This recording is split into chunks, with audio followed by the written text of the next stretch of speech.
ശ്രീകൃഷ്ണ ഭഗവാന്റെ ഭാഗവത സ്വരൂപത്തെ സ്വന്തമായി കിട്ടാൻ നമ്മളൊക്കെ എന്തു ചെയ്യണം എന്ന് നമ്മളെ പഠിപ്പിച്ചു തരുന്നവരാണ് വൃന്ദാവനത്തിലെ ഗോപസ്ത്രീകൾ. ഭാഗവത മാഹാത്മ്യം പത്മപുരാണത്തിലേത് പറയാൻ തുടങ്ങുമ്പോൾ അപ്പം മുതൽക്ക് നമുക്ക് കേൾക്കാം, ധന്യം വൃന്ദാവനം, ധന്യം വൃന്ദാവനം, ധന്യം വൃന്ദാവനം, എത്ര ഭക്തിർ നൃത്യതി. ഭക്തിദേവി നൃത്തം ചെയ്യുന്ന സ്ഥലം വൃന്ദാവനം.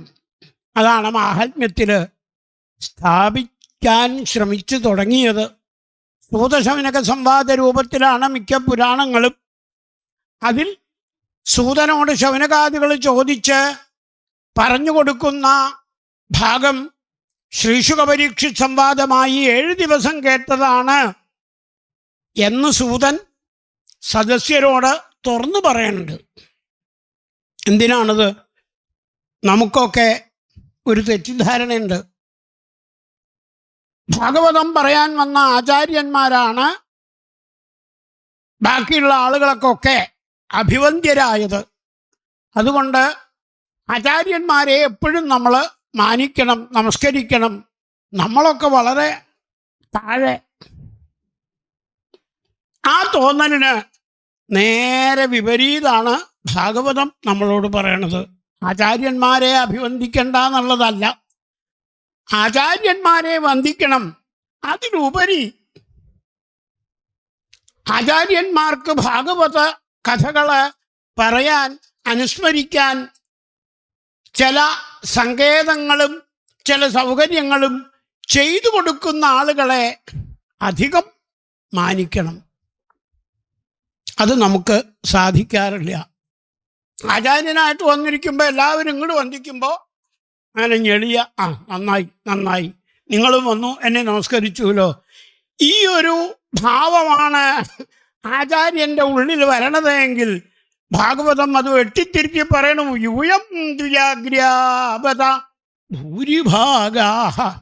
ആചാര്യൻ ഭാഗ്യവാൻ, യോഗ്യൻ ഒക്കെ ആണ് ശരി, പക്ഷേ ഭൂരിഭാഗാഹ, കൂടുതൽ കൂടുതൽ കൂടുതൽ, എത്രയോ അധികം ഭാഗ്യമുള്ളവരാണ് ശ്രോതാക്കള്, വായന ഏർപ്പെടുത്തുന്നവര്, അതിൻ്റെ പിന്നിൽ പ്രവർത്തിക്കുന്നവര്. ഇത് നമ്മൾ ധരിക്കാറില്ല. നമുക്കൊക്കെ ആചാര്യന്മാരെ വന്ദിക്കാനറിയാം.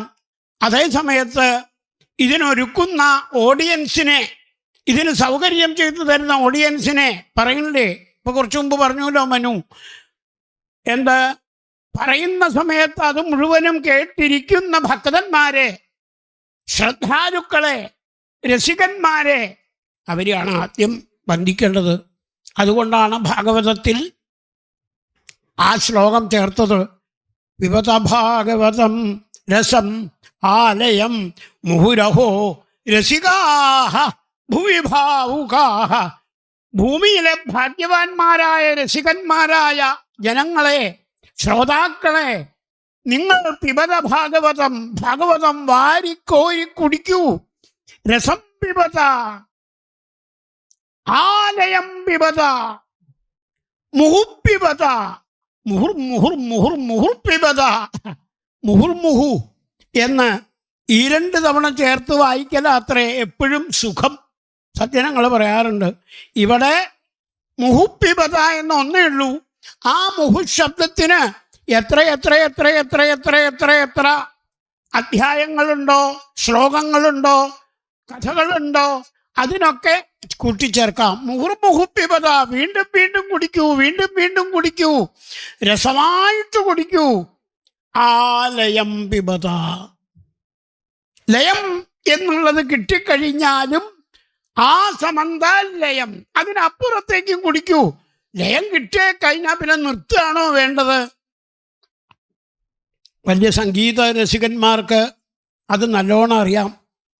ആദ്യം സംഗീതം തുടങ്ങുമ്പോൾ 1, 2, 3 പാട്ടുകളൊക്കെ അവർ പാടും. ആ പാടി എല്ലാം താളമേള കൊഴുപ്പുകളും ഓഡിയൻസിൻ്റെ ശ്രദ്ധയും ഒക്കെ യോജിച്ചു വന്നു എന്ന് പൂർണ്ണമാവുമ്പോഴാണ് അവർ മെയിൻ കച്ചേരി എന്ന് പറയില്ലേ, മെയിൻ ആയിട്ടുള്ള രാഗം താനം പല്ലവി അത് ആരംഭിക്കുള്ളൂ. ആദ്യം താനം ഒന്ന് ആ രാഗം താനം പല്ലവി ആരംഭിച്ചാൽ എന്താ കുഴപ്പമെന്ന് നമുക്ക് തോന്നും. അതാണ് ആലയം വിപത എന്ന് പറയണതിൻ്റെ സാരം. ലയം കിട്ടിക്കഴിഞ്ഞിട്ടുള്ള ആസ്വാദനം അതൊന്ന് വേറെ. രസം വിപത എന്ന് പറഞ്ഞൂലോ, അതാണ് ഭഗവതി ഗോപിമാർക്ക് അനുഭവിക്കാൻ കൊടുത്തത്. അവര് നമ്മളിപ്പോൾ പറഞ്ഞു കേട്ട കഥകളിൽ കൂടെ നോക്കിയാൽ അറിയാം, ഭഗവാനെ കൂടുതൽ കൂടുതൽ കൂടുതൽ കൂടുതൽ ആസ്വദിക്കാൻ തുടങ്ങിക്കഴിഞ്ഞിരിക്കണു. യശോദയുടെ അടുത്ത് മഹാവികൃതി, അയ്യോ എൻ്റെ യശോദയെ, നമ്മൾ കയ്യൊട്ടി കളിക്കുമ്പോൾ പാട്ട് പാടാറുള്ള പോലെ എങ്ങനെ സഹിക്കുന്ന യശോദേ നിന്മകനുടെ, നിന്റെ മകൻ്റെ വികൃതി കൊണ്ട് ഞങ്ങൾക്ക് ഇരിക്കാൻ വയ്യാതായാലോ. അവിടെ ഭാഗവതം ചേർക്കുന്നുണ്ട്. എന്താ വികൃതി എന്ന് പറഞ്ഞാൽ മൂലപ്രകൃതി അഭികൃതി മഹദാദ്യ പ്രകൃതി വികൃതയ സപ്ത ഷോഡശകസ്തു വികാര ന പ്രകൃതി ന വികൃതി പുരുഷ. ലോകത്തിലെ ഏറ്റവും വലിയ ആ ഈശ്വരനാണ് ഇവിടെ മഹാവികൃതികളുമായിട്ട് വന്നിരിക്കുന്നത്. ഈ വികൃതികളാണ് ഈ ഉണ്ണിയുടെ പ്രകൃതി. അപ്പം പ്രകൃതിയും വികൃതിയും വേർതിരിക്കാൻ വയ്യ. മഹാപുരുഷന്റെ മൂലപ്രകൃതി പ്രധാനം വിശേഷം പ്രാഹു അവിശേഷം വിശേഷവത്. പ്രധാനം പ്രകൃതിയും പ്രാഹുരവിശേഷം വിശേഷവൽ എന്ന സാഖ്യത്തിലെ വളരെ പ്രസിദ്ധമായ ഒരു പദാണ്. അത് ശരിക്കും വൃന്ദാവനത്തിലെ ഗോപീഗോപന്മാർക്ക് മനസ്സിലായതുപോലെ, അല്ലെങ്കിൽ ധന്യം വൃന്ദാവനം എന്നുള്ള ആ അലയൊലിയില് ലോകത്തിന് മനസ്സിലാക്കി കൊടുത്തതുപോലെ വേറെ എവിടെയും മനസ്സിലായിട്ടില്ല, മനസ്സിലാക്കി കൊടുത്തിട്ടുമില്ല. അതുകൊണ്ടാണ് കപിലോപദേശത്തിൽ ദേവഹൂതിക്ക് സാഖ്യയോഗം എന്ന ശാസ്ത്രതത്വം പറയുമ്പോഴും മകൻ ഉണ്ണി അമ്മയോട് സഞ്ചിന്തയിൽ ഭഗവത സ്മരണാരവിന്ദം എന്ന് പറഞ്ഞു കൊടുത്തത്. ഭഗവത സ്മരണാരവിന്ദം സഞ്ചിന്തയേൽ, അമ്മേ പ്രകൃതി മഹദ് അഹങ്കാരാശ്ച മാത്രാശ്ച ഭൂതാന്യഭിഹൃതപി ദശാക്ഷി പൂരുഷ പഞ്ചവിംശ ഇതി വിദിത വിഭാഗവും ഉച്യതേസൗ പ്രകൃത്യ എന്നൊക്കെ ഗുരുവായൂരപ്പ കപിലതനുരിതിത്വം ദേവഹൂതി നിഗാദീ ദേവഹൂതിയോട് പറഞ്ഞു. പക്ഷേ ആ ശാസ്ത്രീയമായ വിശകലനം 2 അധ്യായം കൊണ്ട് വിസ്തരിച്ചപ്പോൾ ഭഗവാന് കപിലവാസുദേവന് സാഖ്യയോഗം എന്ന ശാസ്ത്രത്തിൻ്റെ ആൾക്ക് സ്വയം തോന്നി, ഈ കണക്കിന് പോയാൽ അമ്മയും മകനും തമ്മിലുള്ള സ്നേഹബന്ധത്തിന് പകരം അമ്മ അമ്പരന്ന് എന്തൊക്കെയാ ഉണ്ണി പറയണതാവോ, എനിക്കൊട്ടും മനസ്സിലാവണമെന്നില്ല, എന്നാലും ഉണ്ണി പറയണതല്ലേ കേമാണ് എന്ന് വിചാരിച്ച് പരിഭ്രമിച്ചാവും ശ്രവണം. അപ്പോൾ അതിനൊരു രസം പോരാ, ഭഗവാന് തോന്നി. രസിച്ച് കേൾക്കണമെങ്കിൽ എന്ത് വേണം? അമ്മയ്ക്ക് അമ്മയുടെ ഉണ്ണിയുടെ കാര്യം പറയണം. അമ്മയെ വൃന്ദാവനത്തിലെ യശോദയ്ക്കും നന്ദഗോപർക്കും ഒരു ഉണ്ണി ഉണ്ടായിരുന്നു, ദേവകീ വസുദേവന്മാർക്ക് ഒരു ഉണ്ണി ഉണ്ടായിരുന്നു. ആ ദേവകീ വസുദേവന്മാരുടെ ഉണ്ണിയെ പ്രകൃതി സ്വയം വൃന്ദാവനം എന്ന സ്ഥലത്തേക്ക് ഏറ്റെടുത്തു. ആ യമുനയുടെ താരാട്ടിൻ്റെ ഓളങ്ങളിലൂടെ ഇക്കരയ്ക്ക് വന്നപ്പോൾ അഷ്ടമിരോഹിണിയുടെ അന്ന് അർദ്ധരാത്രി ആകാശത്ത് പൂർണ്ണചന്ദ്രൻ ഉദിക്കാമെങ്കിൽ നല്ല അതിഗംഭീരമായ പുഴയിലെ വെള്ളം ഒഴുകുന്ന സമയത്ത് അതിന് 2ആയി മാറി നിൽക്കാനും പറ്റും എന്ന് കാണിച്ചു കൊടുത്തു. ഇത് പ്രകൃതി നിയമങ്ങളെയൊക്കെ മാറ്റി യപ്രകൃതി വികൃതി, ആ മഹാവികൃതിയായ ഉണ്ണി വസുദേവരുടെ മാറത്ത് വന്ന് ആ ചേർന്ന് കിടക്കണു. വസുദേവർ ഉണ്ണിയെ അക്കരയ്ക്ക് കൊണ്ടുപോകുമ്പോൾ പുഴ എത്തി നോക്കാൻ ശ്രമിക്കുക അത്രേ ഓളങ്ങളെ കൊണ്ട്. എനിക്ക് ആ കാല് ഒന്ന് തൊടാൻ പറ്റുമോ വസുദേവർ മനസ്സിലെത്തും. പുഴയുടെ ഓളം ഉണ്ണിയുടെ മേത്തെങ്ങാനും മുട്ടിയാലോ ഒന്നും കൂടി മാറത്തേക്ക് ചേർത്ത് പിടിക്കും. തരായില്ല പാവം. യമുനയ്ക്ക് യമാനുജ എന്നാ ഭാഗവതത്തില് യമുനയ്ക്ക് അവിടെ പേര് കൊടുത്തിരുക. കാലന്റെ സ്വരൂപം ആയിട്ട് വരണ കാളിന്തി എന്നാണ്. അപ്പൊ കാലന്റെ കാളിന്തി ആയിട്ട് ഒഴുകി വരുമ്പോ ഉണ്ണിയുടെ കാല് തൊടാൻ പറ്റുമോ, മാറി നിൽക്കങ്ങള് എന്ന് പറയണ പോലെ. എങ്കിലും കൊതിച്ചു കാത്തിരുന്നു ആ പുഴ, അത് നേടി. അതിപ്പോ പറഞ്ഞു കേട്ടില്ലേ കഥയില്? കാളിയമർദ്ദനം. എന്താ അത്? അന്ന് തൊടാൻ ശ്രമിച്ച കാല് ഇന്നാണ് തനിക്ക് അധികം തൊടാൻ കിട്ടിയത്. കൃഷ്ണ കദംബ മധുരുഷ്യ, ദാ കദംബ വൃക്ഷത്തിന്റെ മുകളിൽ കയറി തന്നിലേക്ക് ചാടി വന്നു ഉണ്ണി. വിടില്ല ഞാൻ. എന്തായിരുന്നു കാളിന്തിയുടെ ആ മാനസികമായ അവസ്ഥ എന്ന് ആലോചിക്കൂ. രസം പിബത മുഹുർപിബത. പുഴയിലേക്ക് ചാടിയ ഉണ്ണിയെ വിടുവോ കാളിന്തി?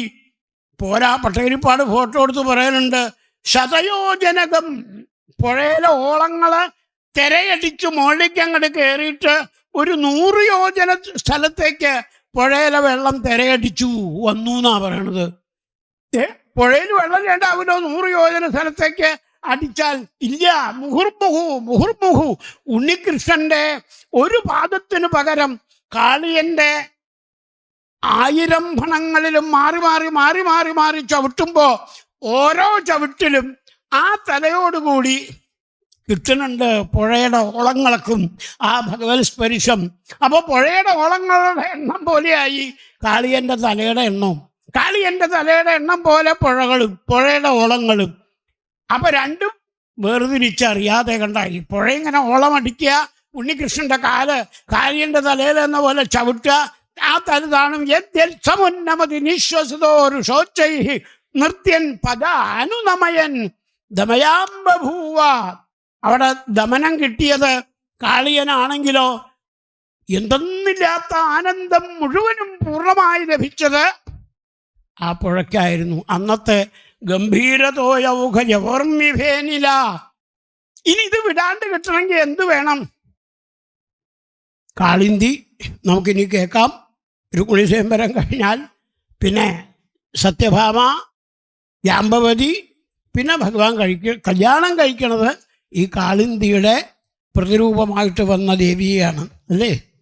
അപ്പൊ യമുനയ്ക്ക് അന്ന് ഭഗവാന്റെ പാദസ്പർശം കിട്ടിയപ്പോ തീർച്ചയായി വിട്ടില്ല ഞാനിനി പാദം. മുഹുപ്പിബത രസം പിബത. അപ്പൊ ചോദിക്കാണ്ട് പറ്റുമോ? രസോ വൈ സഹ. ആരാണ് ഈ രസം? എന്താണ് ഈ രസം? അത് നാവോണ്ട് പറയാൻ വയ്യ.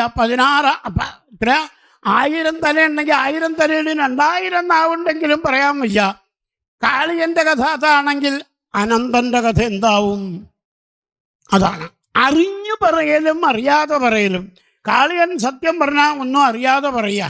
തനിക്ക് തലയിൽ നല്ല ചവിട്ട് കിട്ടിയപ്പോൾ വേദന കൊണ്ട് എന്തൊക്കെയോ പറഞ്ഞു. കാളിയ പത്നിമാരും ഇവിടുത്തേക്ക് ഭർത്താവിനെ തരണം ഞങ്ങളൊക്കെ ഒന്ന് മോഹമുണ്ടെങ്കിൽ ഇപ്പം നിർത്തണം, ഇല്ലെങ്കിൽ കിട്ടില്ല. ശരി, ഭഗവാൻ അനുവദിച്ചു കൊടുത്തു. അതേ സമയത്ത് കാളിയപത്നികളുടെ സ്തുതി കേട്ട് പ്രസന്നനായ ഭഗവാൻ അതിൻ്റെയും അടിയിൽ പറഞ്ഞില്ലേ, പുഴയിലെ ഓളങ്ങളെയാണ് നോക്കിക്കൊണ്ടിരുന്നത്.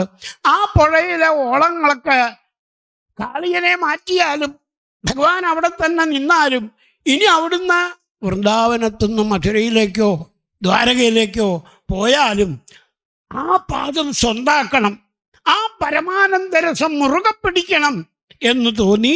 അതുകൊണ്ട് കാളിന്തിയെ കല്യാണം കഴിച്ചു എന്നിനി പറയും. അപ്പൊ ആ പരമാനന്ദരസം സഹ ഏവ, അത് തന്നെയാണ് എന്ന് ഭാഗവതം ചൂണ്ടിക്കാണിക്കുന്നു. അതുകൊണ്ടാവാം നമുക്കിവിടെ രസോ വൈ സഹ എന്നാണ് ഒരു വിഷയമായിട്ട് തന്നിട്ടുള്ളത്. ഈശ്വരൻ ഉണ്ണികൃഷ്ണൻ വൃന്ദാവനവാസി, അവിടുത്തെ ലീലകള് അത് തന്നെയാണ് രസം. ആ ലീലകളും ആ ഭഗവാനും അവിടുത്തെ ഭാഗവത സ്വരൂപവും അതിലെ പദമൂലങ്ങളും ഒന്നും വ്യത്യാസമില്ല. ദേവഹൂതിക്ക് കപിലൻ പറഞ്ഞു കൊടുത്തപ്പോൾ സഞ്ചിന്തയൽ ഭഗവത ചരണാരവിന്ദം എന്നാ തുടങ്ങിയത് തന്നെ. കാരണം അതിൻ്റെ രസം അറിയാവുന്നവർക്കറിയാം, കാളിന്തിക്ക് അറിയാം, ഭഗവത് പത്നിമാർക്കൊക്കെ അറിയാം. 16,108 പേർക്കും അതറിയാറായി. ആദ്യം കാളിന്തിക്ക് കിട്ടി എന്നാണല്ലോ ഇപ്പൊ പറഞ്ഞത്. ആ കാളിന്തിക്ക് കിട്ടിയ രസം ഓരോ തവണ കുളിക്കാൻ വരുന്ന പെൺകുട്ടികൾക്കും കാളിന്തി പകർന്നു കൊടുക്കും. രസോവൈസഹ രസോവൈസഹ, കുട്ടികളെ നിങ്ങളെ വെള്ളത്തിൽ നീന്തലുണ്ട്, തുടിക്കലുണ്ട്, കുളിക്കലുണ്ട് ഒക്കെ ഉണ്ട്. പക്ഷേ ഭഗവാന്റെ തൃപ്പാദം ലാളിക്കുമ്പോൾ, ഭഗവാനെ ആലിംഗനം ചെയ്യുമ്പോൾ, അവിടുത്തെ തൊട്ടു തലോടുമ്പോൾ ഉള്ള രസം നിങ്ങൾ അനുഭവിച്ചിട്ടുണ്ടോ? അതിന് കൊതിച്ചോളൂ. കാളിന്തി തൻ്റെ അടുത്ത് കുളിക്കാൻ വരുന്ന കുട്ടികളോടൊക്കെ തനിക്ക് കിട്ടിയ അനുഭവങ്ങൾ പറഞ്ഞ് ഗോപസ്ത്രീകൾക്കും ബോധ്യായി. എന്ത്? രസോ വൈ സഹ. ഞങ്ങൾ അതിനെന്താ വേണ്ടത്? അവരന്വേഷിച്ചുകൊണ്ടേയിരുന്നു. അവർക്ക് ഉപദേശം കിട്ടിയിത്രേ, ഭഗവതിയെ സേവിക്കുക. എവിടെ എവിടെ എവിടെ എവിടെ ഭഗവാന്റെ ഗുരുവായൂരപ്പൻ്റെ ഉണ്ണികൃഷ്ണൻ്റെ ദിവ്യക്ഷേത്രം ഉണ്ടോ അടുത്തൊക്കെ തിക്കിത്തിരക്കി ഞാനും ഉണ്ടായിട്ടാ എന്ന് പറഞ്ഞുകൊണ്ട് അനിയത്തി കുട്ടി ഉണ്ടാവും. ഗുരുവായൂരെ പേര് തന്നെ തന്നെ എടത്ത് അരികത്ത് കാവിൽ ഭഗവതി. എടത്തരികത്ത് കാവിൽ ഭഗവതി. എങ്ങനെയാ വിടാൻ പറ്റുമോ? ജ്യേഷ്ഠനെ എവിടെ പോകുമ്പോഴും വിളിക്കും, യോഗമായേ. കൃഷ്ണാവതാരത്തിന് തൊട്ട് മുമ്പ് തന്നെ പറയണില്ലേ, യോഗമായ അമുഭാശ്രിത. ഇനി അനുസ്മരിക്കാൻ പോകുന്ന രാസലീലയുടെ അവിടെയും പറയണില്ലേ ഇതേ വാക്ക്, യോഗമായേ എന്ന് വിളിക്കാണ്ട് ഒരു കാര്യമില്ല ഭഗവാന്. അതാണ് മൂലപ്രകൃതി. ആ മൂലപ്രകൃതിയെ വിട്ട് ഒരു മഹാപുരുഷൻ നിൽക്കില്ല എന്നാണ്. അപ്പോൾ ഒരു ഭാഗത്ത് യജമാനനും ദാസിയും പോലെ, വേറൊരു ഭാഗത്ത് ജ്യേഷ്ഠനും അനീതിയും പോലെ, വേറൊരു ഭാഗത്താവുമ്പോഴേക്കോ അത് നമുക്ക് തീരുമാനിക്കാം. ഏത് രൂപത്തിൽ വേണമെങ്കിലും ഭഗവാൻ എന്ന മഹാപുരുഷൻ്റെ പ്രകൃതിയെ നമുക്ക് കാണാം. കാരണം നമ്മളിൽ ഓരോ സ്ത്രീയിലും പുരുഷനിലും ഒരുപോലെ പുരുഷശക്തിയും സ്ത്രീശക്തിയും ഉണ്ടെന്ന് ചുരുക്കം. അപ്പോൾ ദിവ്യമായ ആ ശക്തിവിശേഷം സ്ത്രീലിംഗമായിട്ട് പറയണമെന്ന് വിചാരിച്ചാൽ മതി. അപ്പോൾ ആ ശക്തിവിശേഷം ഇപ്പം നമുക്ക് ഇലക്ട്രിക് കറണ്ടിനെ ഉദാഹരിച്ച് പറഞ്ഞാൽ വേഗം മനസ്സിലാവുമല്ലോ. കറണ്ട് എല്ലാത്തിലുണ്ട്, എല്ലാ ബൾബിലും ഉണ്ട്. പക്ഷേ ഓരോന്നിലും ഓരോ തരത്തിലാണ് അത് നമുക്ക് കാട്ടിത്തരണത്, അല്ലേ? അപ്പോൾ മഹാപുരുഷന്റെ മഹാശക്തി സകല ദിക്കിലും നിറഞ്ഞു നിൽക്കണു. തൂണിലും തുരുമ്പിലും എന്നൊക്കെ നമ്മൾ പറയാറുണ്ട്. പ്രകൃതി മഹത് അഹങ്കാരാശ്ച മാത്രാശ്ച ഭൂതാന്യഭിഹൃതവിദശാക്ഷി പൂരുഷ പഞ്ചവിംശ 24 തത്വങ്ങളോട് കൂടിയ പ്രകൃതി ശക്തിയായിട്ട് മഹാപുരുഷനിൽ എന്നും എപ്പോഴും നിറഞ്ഞു നിൽക്കണു. അതിനെ ഉപാസന ചെയ്യാൻ ഗോപികള് തയ്യാറായി. എങ്ങനെ? ഈ ഉണ്ണികൃഷ്ണന്റെ പൊഞ്ചിലമ്പും കൊഞ്ചലും കുഴയലും ഓടലും ചാടലും കണ്ട് കണ്ട് കണ്ട് കണ്ട് അവർക്ക് ഇരിക്കപ്പുറത്ത് ഇല്ലാണ്ടായി. വളരെ പ്രസിദ്ധമായിട്ട് പറഞ്ഞതല്ലേ, ഒരു പഴക്കച്ചവടക്കാരി വന്ന് പഴം വേണോ കൃഷ്ണ എന്ന് ചോദിച്ചപ്പോഴേക്കും, ഉണ്ണിക്കണ്ണാന്ന് ചോദിച്ചപ്പോഴേക്കും എന്തൊരത്യാർത്തിയാർന്നു ഉണ്ണിക്ക്. പഴം വേണം. ഗോപികൾ ഓരോരുത്തരും കൊണ്ടുപോയി പഴം കൊടുക്കും, എണ്ണ കൊടുക്കും, പാല് കൊടുക്കും, തൈര് കൊടുക്കും. അതിന് പകരമായിട്ട് അവർക്ക് ധാരാളം കുടങ്ങളെ ഉടച്ചുടച്ചും കൊടുക്കും ഭഗവാൻ. വെണ്ണ തന്നതിനുള്ള പ്രതിഫലം, പാല് തന്നതിനുള്ള പ്രതിഫലം. അതെന്താ ഭഗവാൻ ചെയ്തു കൊടുക്കുന്നത് നമുക്കറിയില്ല. പണ്ടൊരു ഭക്തൻ പറഞ്ഞില്ലേ, നൂറ്റാണ്ടിൽ പാതിയോളം പൊഴിയും ഒരു അഹങ്കാര ചർക്കയ്ക്കുമേലെ നൂറ്റേൻഹ പാപനൂലിൻ കഴികളിത്. ഗോപികളുടെ വസ്ത്രം എടുത്തതിനും ഗോപികളുടെ മൺകലവും പാൽക്കലവും ഒക്കെ ഉടച്ചതിനും ഒക്കെ നല്ല വ്യാഖ്യാനം തരുന്നുണ്ട്. ആറോളം തട്ടിതേ മട്ടമൊരുമൊരുറിയാണൻ മനം കണ്ണ ചാടിക്കേറാൻ വയ്യെങ്കിൽ നീലക്കടമിഴി കടകോലാക്കിയാലും ദയാലോ എന്ന് പ്രാർത്ഥിക്കാൻ തോന്നും. മൺകലോടച്ചു അതിലത്തെ വെണ്ണ എടുത്തു, പാൽക്കലോടച്ചു അതിലത്തെ വെണ്ണ എടുത്തു എന്നൊക്കെ പറയുമ്പോൾ അതുപോലെ വസ്ത്രം ഭഗവാൻ തട്ടിയെടുത്തു എന്ന് കേൾക്കുമ്പോഴോ അയ്യേ എങ്ങനെ ചെയ്യാറുണ്ടോ? ആൺകുട്ടികളെ സ്ത്രീകൾ കുളിക്കലെടുത്ത് പോയി അവരുടെ വസ്ത്രം എടുത്ത് ഒളിപ്പിച്ചു വയ്ക്കുക. ഗോപസ്ത്രീകൾ നല്ലോണം കളിയാക്കി, കൃഷ്ണ എന്താ ഇങ്ങനെ വികൃതി കാണിക്കുക? അപ്പൊ ഭഗവാൻ എന്താ അവിടെ മറുപടി പറഞ്ഞത്? നിങ്ങള് കുടിക്കണം പോലെ കുളിക്കണം പോലെ അടയണം പോലെ പാടയണം പോലെന്നും പറഞ്ഞ് വളരെ കേമായിട്ട് തുടങ്ങിയല്ലോ. നീ പൂജയൊക്കെ ഭഗവതി പൂജ എന്നും പറഞ്ഞുകൊണ്ട്. എന്നിട്ട് എന്താ കാണിച്ചത്? നിങ്ങൾ വസ്ത്രമില്ലാണ്ട് വെള്ളത്തിലിറങ്ങിയില്ലേ? യോ ഇതിലും വലിയൊരു മഹാപാപം. വരുണദേവനാണ് വെള്ളം എന്ന് പറഞ്ഞാൽ. വരുണദേവന്റെ അടുത്തേക്ക് അമ്മ എന്നോട് പറയാറുണ്ടല്ലോ, അപ്പൂ അങ്ങനെ വെറും ചരട് മാത്രം കെട്ടിക്കൊണ്ട് പട്ടുകോണോ വസ്ത്രമൊന്നും ധരിക്കാണ്ട് വെള്ളത്തിലിറങ്ങാൻ പാടില്ല എന്ന് അമ്മ എന്നോട് പറയാറുണ്ടല്ലോ. എന്നിട്ട് നിങ്ങൾക്കൊന്നും അത് നിശ്ചയില്ലേ? വസ്ത്രമില്ലാണ്ട് വെള്ളത്തിലിറങ്ങിയാൽ വരുണനെ അപമാനിക്കലല്ലേ? ഇനിയിപ്പോൾ ഒന്നേ വഴിയുള്ളൂ. നിങ്ങൾ വരുണനെ അപമാനിച്ചത് കൊണ്ട് നിങ്ങളുടെ പൂജയൊന്നും ഭഗവതി സ്വീകരിച്ചിട്ടുണ്ടോ ഇല്ലയോ എന്ന് എനിക്കറിയില്ല. എന്തായാലും അത് സ്വീകരിക്കാറാക്കാൻ ഞാൻ നിങ്ങൾ വരിയായിട്ട് വന്ന് എൻ്റെ കയ്യിൽ നിന്ന് വസ്ത്രം വാങ്ങിച്ചാൽ മതി. ആലോചിച്ച് നോക്കൂ, എന്താ അത്? അപ്പോൾ ഭഗവാന് വാരിയെടുക്കാൻ തോന്നുന്ന വസ്ത്രമാണ് അവര് അഹങ്കാര വസ്ത്രം. ഞാൻ എൻ്റെ ഞാൻ എൻ്റെ ഞാൻ എൻ്റെ ഞാൻ എൻ്റെ എന്ന് പകലിരവും അഹങ്കാര ചർക്കയ്ക്കുമേലേ നൂറ്റ വസ്ത്രം ധരിക്കണത്. അത് ഗോപികൾ മാത്രമാണോ ലോകത്ത്? ശരീരമുള്ളവർക്കൊക്കെ ഈ അഹങ്കാരത്തുണി അഹങ്കാര വസ്ത്രം ധരിക്കാണ്ട് പറ്റുമോ? അപ്പൊ നമ്മൾ വസ്ത്രം ധരിച്ചിട്ടില്ല എന്ന് പറഞ്ഞുകൊണ്ട് കാര്യമില്ല. ഞാൻ സന്യാസിയാ, വസ്ത്രം കൂടി ഇല്ലാത്ര ദിഗംബര സന്യാസി എന്നൊന്നും ആ ദുരഭിമാനം പറഞ്ഞതുകൊണ്ട് കാര്യമില്ല. ആ ദിഗംബര സന്യാസിക്ക് എന്തെങ്കിലും ഒരു വേദന വരട്ടെ, അപ്പറിയാം വസ്ത്രം ധരിച്ചിട്ടുണ്ടോ ഇല്ലയോ എന്ന്. അപ്പൊ എന്താ അർത്ഥം? ശരീരമാകുന്ന വസ്ത്രം അത് വേണ്ട പോലെ ഭഗവാന് വാരിയെടുക്കാൻ തോന്നുന്നതാക്കണം. അതാണ് അവര് ഭഗവതിയോട് പറഞ്ഞത്. അത് ഭഗവാൻ അംഗീകരിച്ചു. കാരണം യാതൊരു കുശലം കൂടാതെ ഭഗവാൻ പറഞ്ഞത് കേട്ട് ഓരോരുത്തരായിട്ട് വന്ന് നമസ്കരിച്ചു. അതന്നെ. അപ്പൊ ഭഗവാന് സന്തോഷായി. അവരുടെ വസ്ത്രം കൊടുത്തു എന്ന് പറയുകൊണ്ട് നമ്മൾ മനസ്സിലാക്കിക്കോളാം, കാളിയനെ അനുഗ്രഹിച്ച് തലയിലൊക്കെ പാദം വെച്ച് കൊടുത്തു എന്ന് കാളിയന്റെ പത്നിമാരെ അംഗീകരിച്ചതുപോലെ അവരുടെ ഉള്ളിലെ ഏതോ ചില അഹങ്കാരങ്ങള് മതങ്ങള് ദ്വേഷമുണ്ടായിരുന്നത് ഭഗവാൻ മാറ്റിക്കൊടുത്തു. കൃഷ്ണൻ പറഞ്ഞു തന്ന കാര്യങ്ങളൊക്കെ നേരെയാക്കൂലോ. ഇനിയിപ്പോൾ ഭഗവതിയോടൊന്നും പറയാനില്ലാണ്ടായി അവർക്ക്. കൃഷ്ണൻ നേരിട്ട് പറഞ്ഞു, ഞാൻ സന്തോഷിച്ചു, നിങ്ങൾക്ക് വസ്ത്രം തന്നു, ഇനി നിങ്ങൾ ആരെയും ഭയപ്പെടേണ്ടതില്ല, സങ്കോചിക്കേണ്ടതില്ല. നമ്മൾ ചെയ്യുന്നത് തെറ്റാണാവോ ഈ കുറ്റബോധത്തോടു കൂടി ഒരു കാര്യം ചെയ്താൽ അത് ശരിയാവില്ല. അതുകൊണ്ട് നിങ്ങൾക്ക് തെറ്റ് ചെയ്യാൻ പറ്റില്ല, നിങ്ങൾ ചെയ്യുന്നതാണ് ശരി എന്ന് ലോകത്തെ മനസ്സിലാക്കി കൊടുക്കാൻ പാകത്തിന് ശരത്കാല പൗർണമി ദിവസങ്ങളിൽ നിങ്ങൾ വന്നോളൂ, നിങ്ങളെ ഞാൻ സ്വീകരിച്ചോളാം. രസോ വൈസ എന്നുള്ളത് ആ വാക്കില് ഗോപികൾക്ക് അനുഭൂതിയായി കിട്ടി. അപ്പം എന്തായി? രസസ്വരൂപനായ ഭഗവാനെ കിട്ടും. അതെന്ന് പുഴയല്ലേ നമ്മളോട് പറഞ്ഞു തന്നത്? അത് പുഴയോട് ചോദിക്കാം, കാളിന്തിയോട് ചോദിക്കാം. സാക്ഷാൽ ഭഗവാന്റെ വേണുഗാനം വൃന്ദാവനത്തില് അലയടിച്ചു തുടങ്ങി. അത് വളരെ കാലമായി.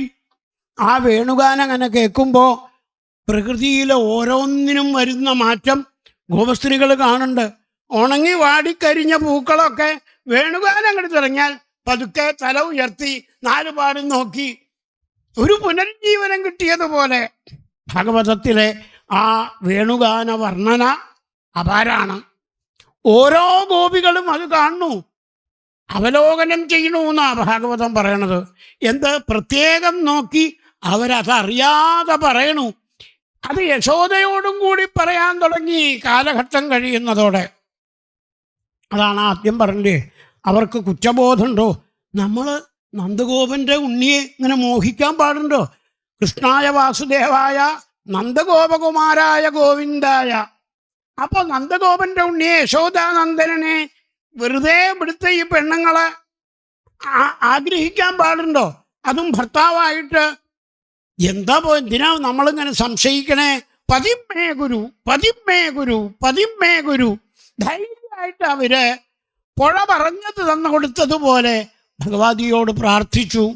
ഭഗവതി ഏട്ടനോട് പറഞ്ഞ് ആ നിയമങ്ങളൊക്കെ പരിപാലിക്കാവുന്ന രീതിയിൽ പരിപാലിപ്പിച്ചുകൊണ്ട് അവർക്ക് വസ്ത്രം കൊടുത്തു കഴിഞ്ഞു. ഇവം വസ്ത്രാണി പീവസാവസാധ എന്നുള്ള മന്ത്രമൊക്കെ ഏതെങ്കിലും വായിക്കാൻ പറഞ്ഞു കൊടുത്തിട്ടുണ്ടോ എന്നറിയില്ല. എന്തായാലും ഭഗവാന്റെ മന്ത്രകോടി കൊടുക്കൽ കഴിഞ്ഞു. ഇനി പാണിഗ്രഹണം അത്രേ വേണ്ടു. അതുവരെ ആക്കി വെച്ചിരിക്കുന്നു എന്ന് ഭാഗവതം നമ്മളോട് പറയണു. മന്ത്രകോടി നമ്മളങ്ങനെ കണക്കാക്കിയാൽ മതി.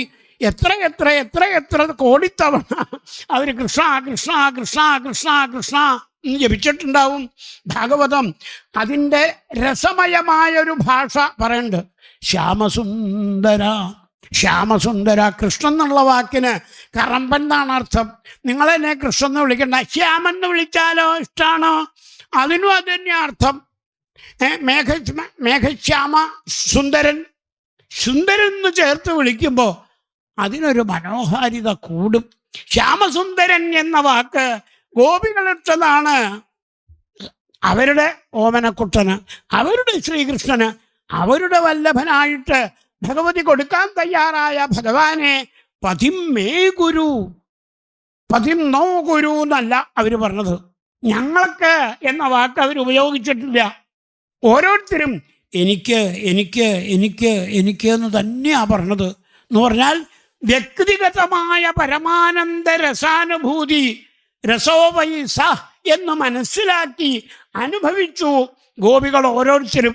ഓടക്കുഴൽവിളിയും രാസലീലയും ഇല്ലായിരുന്നെങ്കിൽ തന്നെ അവർ കുട്ടിക്കാലം മുതൽ കൃഷ്ണനെ കണ്ണുകൊണ്ടും ചെവി കൊണ്ടും എന്തിന് ഓടിയെടുത്ത് കൊണ്ടുപോയി ഉമ്മ വയ്ക്കുമ്പോൾ ചുണ്ടുകൊണ്ടും ഒക്കെ ആ മധുരരസത്തെ, ശ്രീകൃഷ്ണ ഭഗവാൻ എന്ന മധുരരസത്തെ, ആ തേൻ കുട്ടിയെ അകത്താക്കിയിരുന്നു.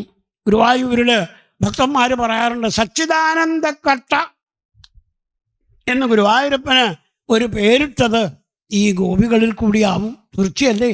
അത് നമുക്ക് പറഞ്ഞു തരുന്ന ഗുരുനാഥന്മാരെ കാണുമ്പോഴാ നമ്മൾ ഇങ്ങനൊരു പേര് എവിടുന്ന് കിട്ടി? ഓട്ടൂരിനും ഭക്തശിരോമണി വാഴകുന്നത്തിനും ആഞ്ഞം മാധവൻ നമ്പൂരി അവർക്കും ഒക്കെ എവിടുന്ന് കിട്ടി ഈ വാക്ക്? ഗോപികളിൽ നിന്ന്, ഭാഗവതത്തിൽ നിന്ന്. സച്ചിദാനന്ദ കട്ട എന്നാണ് ഗുരുവായൂരപ്പനെ പറയുക.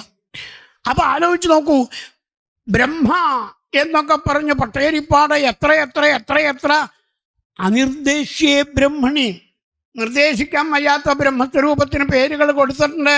അത് ഈ സച്ചിദാനന്ദക്കട്ട എന്ന് വന്നതോടെ സത്ത് ചിത്ത് ആനന്ദം പോരാ, അതിനൊരു കട്ട മലയാളികളായ നമുക്ക് വേണ്ടി ചേർത്തിരിക്കുന്നു. അപ്പൊ സച്ചിദാനന്ദ കുട്ടൻ അല്ലെങ്കിൽ സച്ചിദാനന്ദ കട്ടയായ ഭഗവാനെ ഗോപികളെ ആസ്വദിക്കാൻ തുടങ്ങി ചെറിയ കാലം മുതൽക്ക് തന്നെ.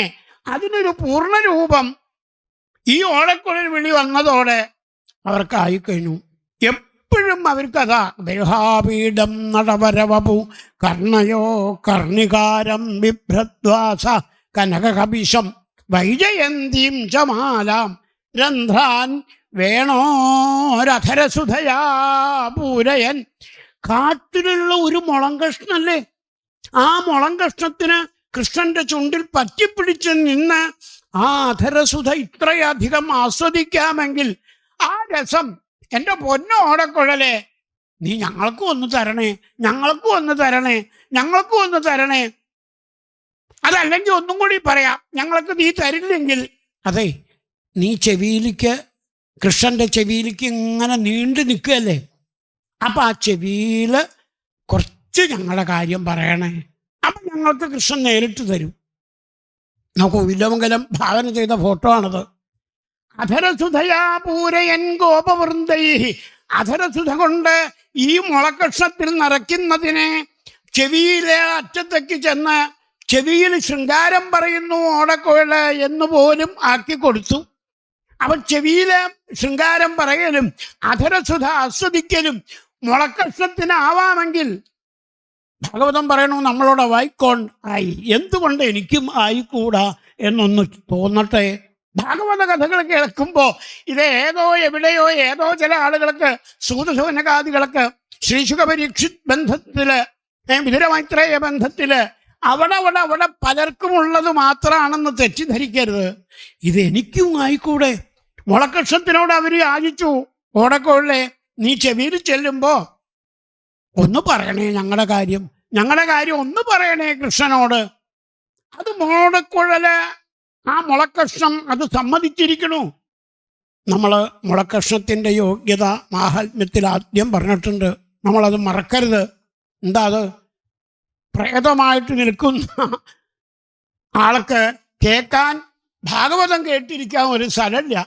അപ്പോഴത്രേ ഗോകർണം പറഞ്ഞത്, പേടിക്കണ്ട, ഇവിടെ ഒരു മുളക്കഷ്ണുണ്ട്, ആ മുളയുടെ ഉള്ളിൽ പോയിരുന്നോ.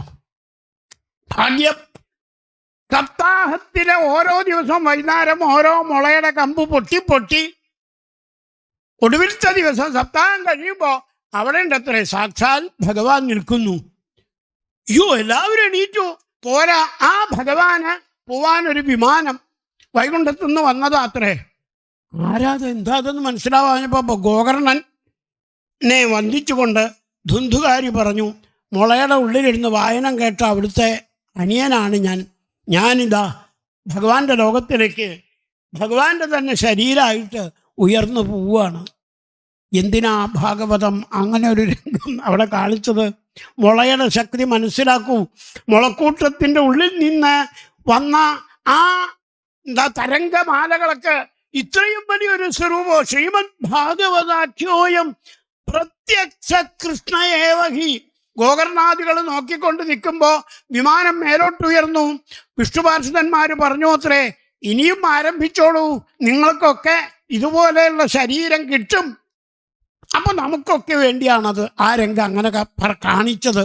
മുളക്കഷ്ണത്തിൻ്റെ ഉള്ളിൽ നിന്ന് ഇങ്ങനൊരു സംഗീതം വന്നാൽ അതിന് ഇത്രയ്ക്കൊക്കെ കഴിവുണ്ടോ?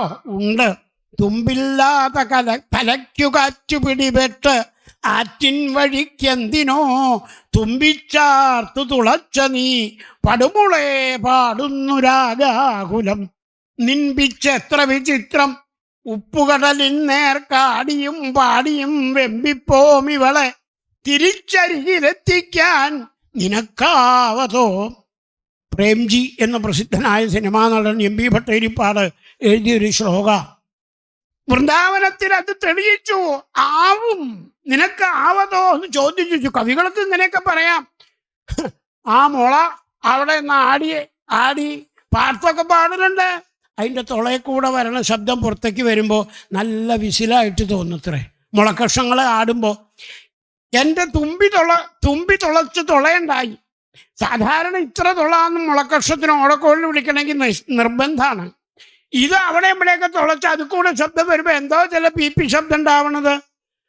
അങ്ങനെ നീ നിന്ന് ഓടക്കോളിൽ വിളിക്കാന്ന് വിചാരിച്ച ആടിപ്പാടി നിന്നാൽ ഈ പോകുന്ന പുഴ തിരിച്ചിങ്ങോട്ട് വരുമോ എൻ്റെ പടുമുളെ എന്ന് ചോദിച്ചു കവി. ഭാഗവതമാകുന്ന കവി, ഭാഗവതത്തിൻ്റെ കവി പറയണു, ഉവ്വ സാധിക്കും. നദ്യസ്തദാതദുപധാര്യ മുകുന്ദഗീതം ആവർത്തലക്ഷിത മനോഭവ ഭക്തവേഗ ആലിംഗനസ്ഥഗിതം ഊർമിഭുജൈർമുരാരേർ ഗൃഹന്തി പാദയുഗളം കമലോപഹാര. ഇങ്ങനൊരു ഫോട്ടോ എടുക്കാൻ ഭാഗവതകാരനല്ലാണ്ട് ആർക്കാ സാധിക്കുക? ഗോപികൾ അത് കണ്ടു. അവരതാണ് യശോദയോടൊക്കെ പറയണത്. യശോദേ തവസുതസ്സതിയദാധരബെമ്പേ ദത്തവേണുരണയിൽ സ്വരജാതി. നിന്റെ മകൻ കൃഷ്ണൻ വന്ന ഓടക്കോളെടുത്ത് അങ്ങോട്ട് വിളിക്കാൻ തുടങ്ങിയാണ്ടല്ലോ. എൻ്റെ ഈശ്വര, ഞങ്ങൾ എന്താ പറയേണ്ടത്? ഈശ്വര, സകലതും അവിടേക്ക് ഇങ്ങനെ ആകർഷിക്കപ്പെടും. ഉണങ്ങി നിന്ന മരങ്ങളൊക്കെ പൂത്ത് തെളിച്ച് പഴങ്ങളായിട്ട് നിൽക്കുന്നുണ്ടാവും. പൂക്കളൊക്കെ താഴെ വീണ് കൃഷ്ണന്റെ അടുത്തേക്ക് പറന്നു വരും. ഈ ഒഴുകി പോകുന്ന പുഴ പൊങ്ങി പൊങ്ങി പൊങ്ങി പൊങ്ങി വലിയ വലിയ തടാകങ്ങളിൽ വെള്ളം കെട്ടിക്കുന്നതിടത്തേക്ക് നിൽക്കും. അവിടെയൊക്കെ താമരപ്പൂ ഉണ്ടാവില്ല യശോദേ. ഓളങ്ങളെ മുറിച്ചെടുക്കും താമരപ്പൂക്കള്. എന്നിട്ട് പിന്നെയും വെള്ളപ്പൊക്കം. കൃഷ്ണൻ ഓടക്കോഴിൽ വിളിക്കുമ്പോൾ ഉണ്ടാവണ കാര്യമാണ് ഞങ്ങൾ പറയണത്. എന്നിട്ട് ഗൃഹന്തി പാദയുഗളം, കൃഷ്ണൻ എത്ര മുകളിൽ കയറി നിന്ന് ഓടക്കൊള്ളി വിളിച്ചാലും കൃഷ്ണൻ നിൽക്കണ ആ മരത്തിന്റെ ചോട്ടിലേക്ക് അങ്ങോട്ട് ഒഴുകി പോകുന്ന പുഴ ഇങ്ങോട്ട് വന്ന് കയറി വന്ദിക്കുന്നു. യശോദ ഞങ്ങൾ കാണാറുണ്ട് ഇത്. ആലോചിച്ച് നോക്കൂ ഗോപികളുടെ രസാനുഭൂതി. അപ്പോ ഏതു തരത്തിലും ഭഗവാന്റെ പാദത്തിലേക്ക് നമ്മളെ എത്തിക്കാൻ ഈ ഓടക്കുഴലിൻ്റെ ശബ്ദത്തിന് അനുരണനത്തിന് സാധിക്കും എന്ന് അന്നേ തെളിയിച്ചു. അതാണ് മുളയുടെ ഉള്ളിൽ നിന്ന് വന്ന ധുന്ധുകാരി കാണിച്ചു തന്നത്, ഗോകർണന് കാണിച്ചു കൊടുത്തതും. ഇതേപോലെ ഇവിടെയും ഗോപസ്ത്രീകൾ അത് കണ്ട് അത്ഭുതത്തോടെ യശോദോട് പറഞ്ഞുകൊണ്ടിരിക്കുന്നു. അപ്പൊ അവരെ ഓടക്കുഴൽ വിളിച്ച് കൊണ്ടുവന്നോളാന്ന് ഭഗവാൻ പറയാതിരിക്കോ? ദിശീന്ദുരിവ പുഷ്കല, ദിശീന്ദുരിവ പുഷ്കല കൃഷ്ണാവതാരത്തിലെ ശ്ലോകാണ്. ദിശീന്ദുരിവ പുഷ്കല. അഷ്ടമിക്ക് പൂർണ്ണചന്ദ്രൻ ഉദിക്കോ? എന്താ പ്രാന്ത് പറയണേ? അഷ്ടമിക്ക് പൂർണ്ണചന്ദ്രൻ ഉദിക്കോ? അത് പൗർണമി ആവണ്ടേ? ശരി, എന്നാൽ അഷ്ടമിക്ക് പൂർണ്ണചന്ദ്രൻ ഉദിച്ചതാണ് കൃഷ്ണാവതാരം. അഷ്ടമി അല്ലെ, കൃഷ്ണാഷ്ടമിയുടെ അന്ന് അർദ്ധരാത്രി ആയപ്പോഴേക്കും എവിടുന്ന് വന്നു ചന്ദ്രൻ ഈ 16 കലകളും? അത്ഭുതപ്പെട്ടു. ചോദിക്കണ്ട, ലോകത്ത് ഇങ്ങനെ സംഭവിക്കാത്തത് ചിലത് സംഭവിക്കും. അതറിയുന്നവർക്ക് അറിയാം. അല്ലാണ്ട് എന്താ പറയാ, ദിശീന്ദിരിവ പുഷ്കല എന്ന് വെറുതെ ഒരു വാക്ക് കവി കൂട്ടിച്ചേർത്തതല്ല.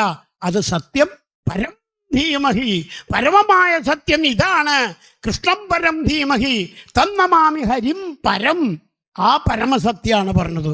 അഷ്ടമിക്ക് പൂർണ്ണചന്ദ്രൻ ഉദിച്ചു.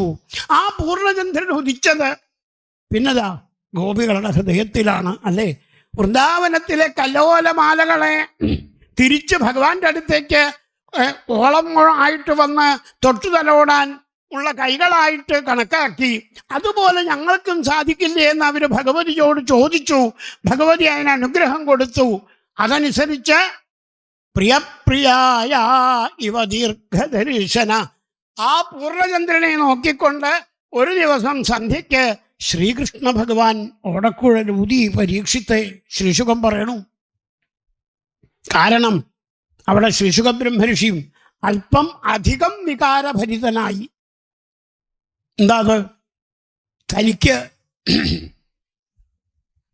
അച്ഛൻ്റെ അടുത്ത് കയറി ചെന്നിരുന്ന് അച്ഛൻ തയ്യാറാക്കിയതൊക്കെ എനിക്ക് ഉപദേശിക്കണം എന്ന് പറഞ്ഞു തരാൻ എനിക്ക് ചോദിക്കാനുള്ള ധൈര്യം ഉണ്ടാവാത്ത കാലത്ത് ഉണ്ണീ ശുഗ എന്നും പറഞ്ഞ അച്ഛൻ പിന്നാലെ വരും.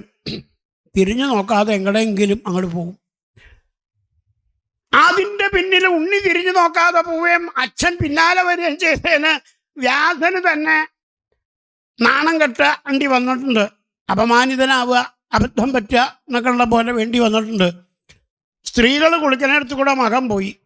ഉണ്ണീ ശുഗ അവിടെ നിൽക്കൂ എന്നും പറഞ്ഞുകൊണ്ട് അച്ഛൻ പിന്നാലെ. കുളിക്കുന്നിരുന്ന സ്ത്രീകളൊക്കെ വെള്ളത്തിലേക്ക് എടുത്തു ചാടി ചോദിച്ചത് എന്തത് മഹർഷി, ഞങ്ങൾ കുളിക്കുന്നിടത്ത് കൂടെ വരണേ, വേറെ വല്ല വഴിക്ക് മാറിപ്പോരുതേ, കുളിക്കുന്നിടത്ത് കൂടെ തന്നെ വരണോ? അപ്പം അദ്ദേഹം ചോദിച്ചു, എൻ്റെ മകൻ ചെറുപ്പക്കാരൻ ഇതിലേ പോയപ്പോൾ നിങ്ങൾക്ക് എന്താ ഇയാൾ ഇതിലേ വരണതെന്ന് തോന്നിയില്ല. ഞാൻ ഈ വയസ്സൻ എൻ്റെ മകനെ കിട്ടാൻ വേണ്ടി ഓടി വരുമ്പോൾ നിങ്ങൾ ആ ചോദിച്ചതിന് എന്താ അർത്ഥം? അവർ പറഞ്ഞു, അതെ, അങ്ങും അങ്ങയുടെ മകനും തമ്മിൽ വ്യത്യാസമുണ്ട്.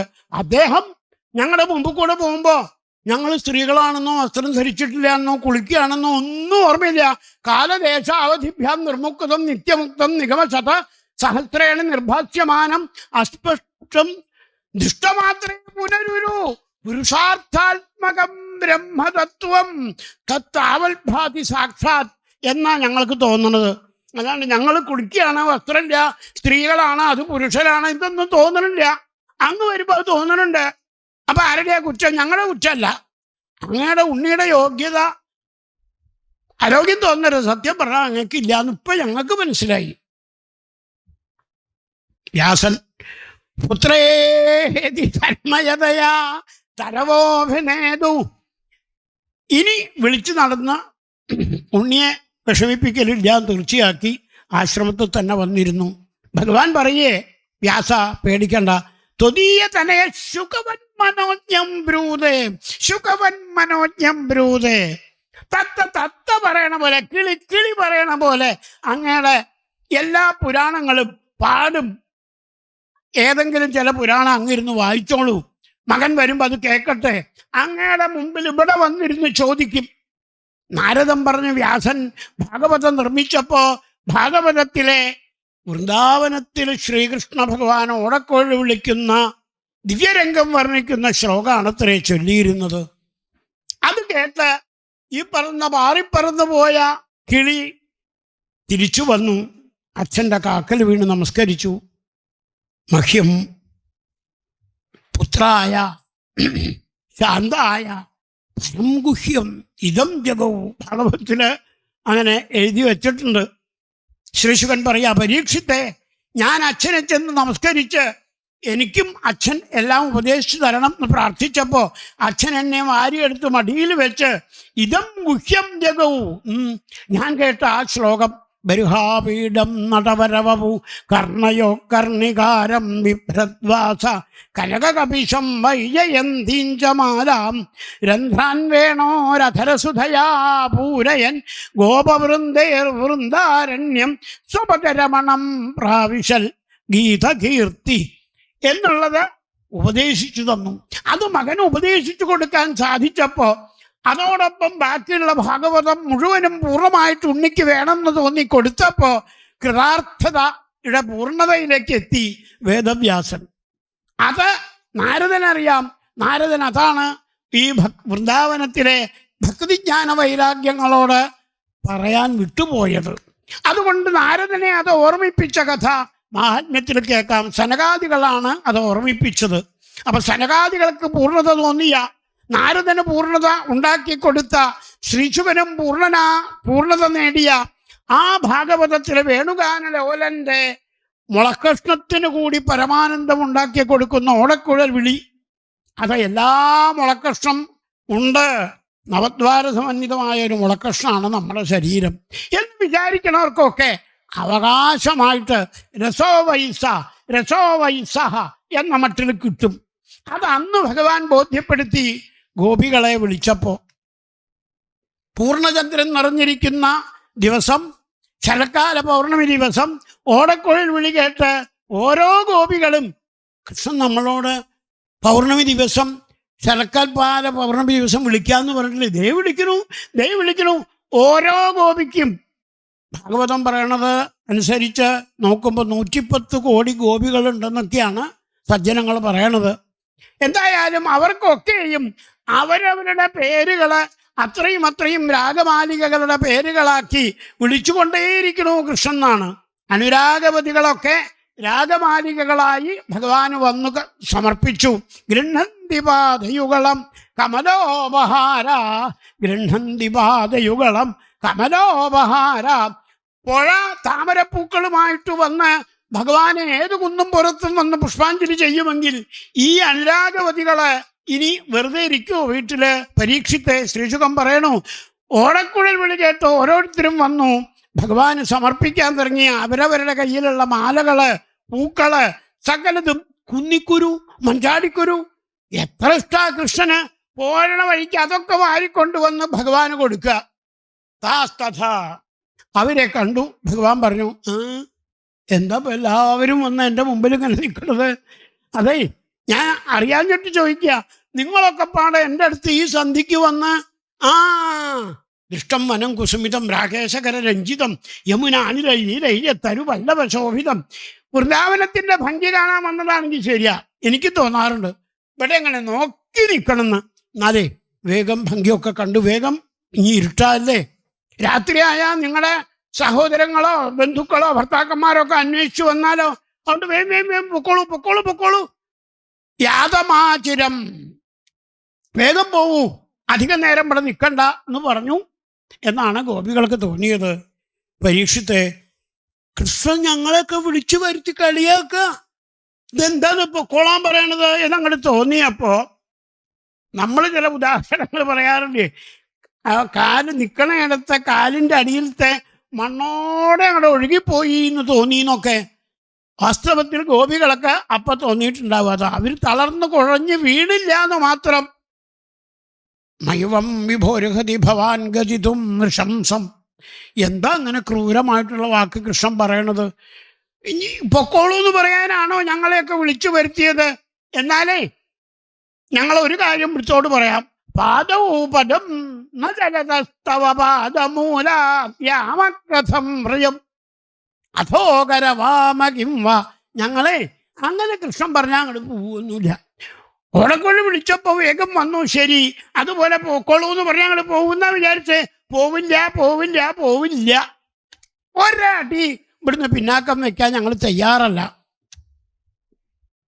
ഭഗവാൻ അവിടുന്ന് ഓടക്കൊള്ളി കയ്യിലെടുത്ത് അങ്ങനെ എണീറ്റു. ഭാഗവതം നമ്മളോട് ചോദിക്കുന്നു, എന്നെങ്കിലും നമുക്ക് ഈ ഒരു നിലവാരം ഭാവന ചെയ്യാൻ പറ്റുമോ? അവിടെയാണ് നമ്മുടെയൊക്കെ പോരായ്മ. നമ്മളൊക്കെ വാച്ച് നോക്കി സമയം നോക്കി എപ്പോഴാണ് അവിടുന്ന് എണീറ്റ് പോവാറാവുക എന്ന് ഇടയ്ക്കിടയ്ക്കിടയ്ക്ക് ശ്രദ്ധിക്കും.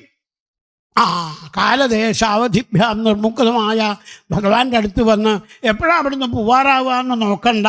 അതല്ല നോക്കേണ്ടത്. ഉള്ള സമയത്ത് അവിടുത്തെ പൂർണ്ണമായും താൻ ശുശ്രൂഷിക്കും. അതിന് വന്നതാണ്. അത് കഴിഞ്ഞിട്ട് മറ്റൊരു കാര്യം. പാദവും പദം ന ചലതസ്തവ പാദമൂലാൽ.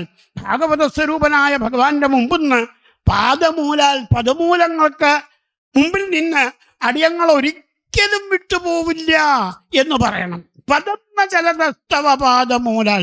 ഭാഗവതത്തിലെ 18,000 ശ്ലോകങ്ങൾ, അതിലൊക്കെയുള്ള 32 ഗ്രന്ഥങ്ങൾ എന്ന് പറയുമ്പോൾ അത്രയും അക്ഷരങ്ങൾ, 32 അക്ഷരം ആവുമ്പോൾ ഒരു ഗ്രന്ഥം ആവും. അങ്ങനെ 18,000 എന്നൊക്കെ വെക്കുമ്പോൾ ഓരോ അക്ഷരങ്ങളെയും നമ്മൾ കണക്കാക്കൂ, ഓരോ പദങ്ങൾ. അപ്പൊ പദമൂലങ്ങൾ എന്ന് പറയുമ്പോൾ ഭാഗവത സ്വരൂപിയായ പ്രത്യക്ഷ കൃഷ്ണയേവഹി ശ്രീമദ് ഭാഗവതാഖ്യോയം പ്രത്യക്ഷ കൃഷ്ണയേവഹി. ഈ ഗ്രന്ഥം അതൊരു ഗ്രന്ഥമല്ല, ഒരു പുസ്തകമല്ല, പ്രത്യക്ഷ കൃഷ്ണനാണ്. ഇതാണ് നമുക്ക് കയ്യിൽ കിട്ടിയ ഉണ്ണികൃഷ്ണൻ. ഈ ഉണ്ണികൃഷ്ണന്റെ ചുണ്ടത്ത് യശോദ വിരൽ വെച്ച് ചിരിപ്പിക്കണ പോലെ, ആ നുണക്കുഴി കണ്ട് ആനന്ദിക്കുന്നത് പോലെ, കിളുകിളയുള്ള ചിരി കണ്ട് സന്തോഷിക്കുന്നത് പോലെ ഓരോ പദമൂലങ്ങളിലും നമുക്ക് വിരൽ വെക്കാം, അവിടുത്തെ തിരുമുഖം കാണാം, ചിരിപ്പിക്കാം. ആ കുഞ്ഞിക്കയ്യും കാലും വിളക്കണത് ഇങ്ങനെ കാണാം. അപ്പൊ ഭാഗവതത്തിലെ വരികളിലൂടെ നമ്മൾ വിരൽ വെക്കുമ്പോൾ ഭഗവാന്റെ തിരുമേനിയിലാണ് തൊടുന്നത് എന്നൊരു ഭാവന ആദ്യം പറഞ്ഞ പോലെ വൈക്കോണ്ട് ആയി എന്തുകൊണ്ട് നമുക്ക് ഉണ്ടാവണില്ല? അതാണ് ഗോപികളൊക്കെ ആയത്. അതുകൊണ്ട് അവർക്ക് ഒരടി ഇതിൽ നിന്നും വിട്ടു നിൽക്കാൻ വയ്യാന്ന് തുറന്നു പറയാറായി. ഭഗവാൻ അത് കാരണം ചെന്ന് ഞാനൊരു തമാശ പറഞ്ഞതല്ലേ എന്ന് പറയേണ്ടി വന്നു അവരോട്. അപ്പൊ എന്തായി? ഗോപികളൊക്കെ ഇഷ്ടം പോലെ ബാഹുപ്രസാര പരിരംഭകരാളകോരു നീവി തനാലഭന നർമ്മനഖഗ്രപാതൈ. എന്തൊക്കെ എന്തൊക്കെ എന്തൊക്കെ അവര്. അയ്യോ ദേ ആ വണ്ട് കണ്ടോ, അയ്യോ ദേ ആ പൂ കണ്ടോ, അയ്യോ ആ മരങ്ങൾ കണ്ടോ, അയ്യോ ദേ ദേ ആകാശത്തു കൂടെ പോണ ദേവന്മാര് കണ്ടോ. വിനീവ്യ എന്ന് ഗുരുവായൂര് ഒരു മഹാനുഭാവൻ കഥ പറയണ കേട്ടു. ഈ വാക്കെടുത്തിട്ട് എന്താ അത്, എങ്ങനെയത് ഈ സ്ത്രീകളൊക്കെ ആകാശത്തു കൂടെ പോകുമ്പോ ദേ കാറ്റ് വന്ന് അവരുടെ വസ്ത്രം പറിച്ചടിച്ചു കൊണ്ട് പോണു, അതുപോലും ഈ സ്ത്രീകൾ അറിയണില്ലല്ലോ. എന്താ കാരണം? കൃഷ്ണന്റെ വേണുഗാനം കേട്ടിട്ട് എന്നാ പറയണത്. ഭഗവാന്റെ വേണുഗാനം കേൾക്കുമ്പോ ദേവന്മാര് ദേവസ്ത്രീകള് എന്തിനാ മരങ്ങൾ പോലും വിനീവ്യ വിനീവ്യ വിനീവ്യ. അവരുടെ നീവികളെ വിട്ടുകളയണം. മരം കുറച്ചു നേരം പച്ചിലകളായിട്ട് നിൽക്കും, കുറെ കഴിഞ്ഞാൽ അത് പഴുത്തിലകളാവും, താഴെ വീഴും. അപ്പോഴേക്കും തളിരിലകള്, അപ്പോഴേക്കും അതിലൊക്കെ പുഷ്പങ്ങൾ ഉണ്ടാവണു, പഴങ്ങൾ ഉണ്ടാവണു. ഇതൊക്കെ ഇങ്ങനെ ഒരു രാഗം വായിക്കുമ്പോഴേക്കും സംഭവിക്കുമോ? സംഭവിക്കും. കാരണം ആദ്യം പറഞ്ഞില്ലേ, പ്രകൃതീശ്വരൻ മഹാപുരുഷനാണ്. ഇതൊക്കെ ഭഗവാന്റെ മൂലപ്രകൃതികളിലെ ചെറിയ ചെറിയ ചെറിയ അംശങ്ങളാണ്. സൃഷ്ടിയുടെ കാര്യത്തിൽ തൃതീയവും ചതുർത്ഥമൊക്കെ പറയുമ്പോൾ വിസ്തരിച്ച് പറയുമ്പോൾ ഇതൊക്കെ പറയും. അപ്പോൾ ഭഗവാന്റെ അംശങ്ങൾക്ക് ഏതൊക്കെ തരത്തിലുള്ള മാറ്റം ഈ ശബ്ദശ്രവണം കൊണ്ടുണ്ടാവും അതൊക്കെ ഗോപികൾ പഠിച്ചിട്ടുണ്ട്. അതുപോലെയായി ഇപ്പം അവരുടെ കഥ. ഒരടി പോവാൻ പറ്റില്ല മുമ്പ് ധൈര്യപൂർവം പറഞ്ഞപ്പോ ഭഗവാൻ പ്രകൃതിയുടെ മഹേശ്വരനായിട്ട് മഹാപുരുഷനായിട്ട് നിൽക്കുന്ന ആള് പ്രകൃതിയെ എപ്പോഴും തൊട്ട് തലോടുന്നത് പോലെ വികാരഭരിതമാക്കുന്ന ഓരോ കാലങ്ങള് കാലം വസന്തം, ഗ്രീഷ്മം, ശരത്ത് എന്നൊക്കെ പറയണില്ലേ നമ്മൾ? ഇതൊക്കെ പ്രകൃതിക്കുണ്ടാവുന്ന മാറ്റങ്ങളാണ്. പ്രകൃതി ഇടയ്ക്കിടയ്ക്കിടയ്ക്ക് ഡ്രസ്സ് മാറുകയാണ്. പ്രകൃതിയുടെ ഇലകൾ കൊഴിയണത്, പൂക്കൾ കൊഴിയണത്, ഇതൊക്കെ ആദ്യം പറഞ്ഞത് ഓർമ്മിക്കുക, ഈ മഹാപുരുഷന് വേണ്ടിയാണ്, ഈ ഉണ്ണികൃഷ്ണന് വേണ്ടിയാണ്. അപ്പോ അതൊക്കെ ഗോപികളും അതേപോലെ പ്രകൃതിയിലെ ഓരോ വസ്തുക്കളെ പോലെ ചെയ്യാൻ തയ്യാറായിട്ടാണ് വന്നിരിക്കുന്നത്. എന്നിട്ട് പൊക്കോളാൻ പറയണു. പോവില്ല എന്ന് പറയാറാവണമെന്ന് ഭാഗവതം നമ്മളോട്. ഓരോരുത്തർക്കും വേണ്ടുന്ന കൊതിച്ചു കാത്തിരുന്ന നിമിഷങ്ങളുടെ അനുഭൂതി ഭാഗവതം രസം. ആദ്യം പറഞ്ഞു മറക്കരുത്, ആലയം, ആ സമന്താലയം, ലയത്തിനുപരി എന്തെങ്കിലും ഉണ്ടെങ്കിൽ അത് നൽകി. ദശമസ്കന്ധം മുഴുവനും നിരോധം, മനസ്സ് ഭഗവാനിൽ വിലയം പ്രാപിക്കല് എന്നുള്ളതിനാണ് പ്രാധാന്യം കൊടുക്കല്. ആ നിരോധത്തിൻ്റെ കഥാരൂപത്തിലുള്ള അവതരണമാണ് രാസലീല. ഓരോ ഗോപികൾക്കും ഓരോ കൃഷ്ണനായിട്ട് അങ്കന മങ്കന മന്ദര മാധവ മാധവം മാധവം ചാന്തരേണങ്കന ഇത്തമാകൽപ്പിതേ മണ്ഡലേ മധ്യഗ സഞ്ജഗൗ വേണുന ദേവകീ നന്ദന. അവരുടെ യശോദാകൃഷ്ണൻ, നന്ദനന്ദനൻ, ഗോപീനന്ദനൻ, ഗോപനന്ദനൻ, ഇതാ അവരോടൊപ്പം, അവരുടെ ശ്യാമസുന്ദരൻ അവരോടൊപ്പം. ഒരു ഗോപിയോ ഒരു കൃഷ്ണൻ, ഒരു ഗോപിയോ ഒരു കൃഷ്ണൻ, അല്ലെങ്കിൽ രണ്ട് ഗോപി നടുക്കൊരു കൃഷ്ണൻ, രണ്ട് കൃഷ്ണൻ നടുക്കൊരു ഗോപി, എങ്ങനെ വേണമെങ്കിൽ വ്യാഖ്യാനിച്ചോളാനാ പറയണത്. എങ്ങനെയായാലും കാര്യം ശരിയാ. എല്ലാം കഴിഞ്ഞ് നടുവില് മണ്ഡല മണ്ഡല മണ്ഡല മണ്ഡലങ്ങള്, ഗോപീമണ്ഡല മണ്ഡലം. മണ്ഡലക്കാലം ആദ്യം തുടങ്ങിയത് ഗോപസ്ത്രീകളാണെന്ന് നമ്മൾ മനസ്സിലാക്കിക്കൊള്ളാം. താവദേവകൃതമണ്ഡലേ കലിത കഞ്ചുളീക കുചമണ്ഡലേ ഗണ്ഡലോല മണികുണ്ഡലേ യുവതി മണ്ഡലേ ധപനിമണ്ഡലേ. പട്ടേരിപ്പാടും മണ്ഡലക്കാലത്തെ ആ തകർപ്പൻ ഗോപികളുടെ നൃത്തത്തെ ഇങ്ങനെയാ വർണ്ണിച്ചിരിക്കുന്നത് അല്ലേ? അപ്പൊ മണ്ഡലക്കാലം എന്ന് പറഞ്ഞാൽ എന്താ? നമ്മൾ ആലോചിക്കുക. 41 ദിവസം എന്നൊക്കെ നമ്മൾ പറഞ്ഞു കഴിക്കും. വൃശ്ചിക മാസം 1-ാം തീയതി മുതലേ ധനുമാസം 11-ാം തീയതി വരെ, കളഭം ഗുരുവായൂർ കളഭാട്ടം വരെയുള്ള 41 ദിവസം ഗോപസ്ത്രീകള് ഭഗവാനെ കളഭമാടിച്ചതുപോലെ ഗോപസ്ത്രീകളെ ഭഗവാനും കളഭക്കുറിക്കൂട്ട് അണിയിച്ചു. അവരെ പൊട്ടുതൊടിയിച്ചു. അവരുടെ മുടി വേണ്ടതുപോലെ കെട്ടി തയ്യാറാക്കി കൊടുത്തു. വളകൾ അണിയിച്ചു, ഹാരമണിയിച്ചു, എല്ലാം അണിയിച്ചാണ് ഒരു കൃഷ്ണൻ ഒരു ഗോപി, ഒരു കൃഷ്ണൻ ഒരു ഗോപിയായിട്ട് മണ്ഡല മണ്ഡല മണ്ഡലങ്ങളായിട്ട് വട്ടം വട്ടം വട്ടമായിട്ടിരുന്നത്. ഗോപന്മാരോട് ഊണ് കഴിക്കാനിരിക്കുമ്പോൾ തന്നെ ഭഗവാൻ ഈ സൂത്രം പറഞ്ഞു കൊടുത്തിരുന്നു. എനിക്ക് കൃഷ്ണൻ്റെ അടുത്തിരിക്കണം, എനിക്ക് കൃഷ്ണൻ്റെ അടുത്തിരിക്കണം ഉണ്ണാൻ. കാട്ടിൽ ഊണ് കഴിക്കുമ്പോഴേ ഭഗവാൻ പറഞ്ഞു, അതിനൊരു സൂത്രമുണ്ട്, ഞാൻ നടുക്കിരിക്കാം, എൻ്റെ 4 പാടും ഒരു റൗണ്ട് ഗോപന്മാർ, അതിൻ്റെ പിന്നിൽ അടുത്ത റൗണ്ട് ഗോപന്മാർ, അങ്ങനെ എങ്ങനെ വട്ടത്തിൽ ഇരിക്കുക. അത് ഗോപന്മാർക്ക് ഇഷ്ടമായി. അപ്പൊ എനിക്കും ഒക്കെ കൃഷ്ണന്റെ മുമ്പിലിരിക്കാം. എല്ലാവരുടെ നേരത്തേക്കും ദീപനാളം എങ്ങനെയാ അതുപോലെയാ ഭഗവാൻ ഇരുന്നത് എന്നാ പറയണത്. അപ്പൊ ദീപനാളം 4 ഭാഗത്തേക്ക് ഒരുപോലെയാ. അപ്പൊ ഒരു ഗോപനും കൃഷ്ണൻ കിഴക്കോട്ട് തിരിഞ്ഞു പടിഞ്ഞാട്ട് തിരിഞ്ഞു എന്ന് തോന്നണില്ല. ഇതൊക്കെ നമുക്ക് ആ കിഴക്കും പടിഞ്ഞാറും ഒക്കെ കാലദേശാവധിഭ്യാം നിർമുക്തനായ ഭഗവാനുണ്ടോ അത് വല്ലതും. ഇതുപോലെ ഗോപി മണ്ഡല മണ്ഡിതനായിട്ട് നിന്നു. പെട്ടെന്ന് അവർക്ക് ഒരു നേരിയ അഹങ്കാരം വന്നു. കാണാനില്ല.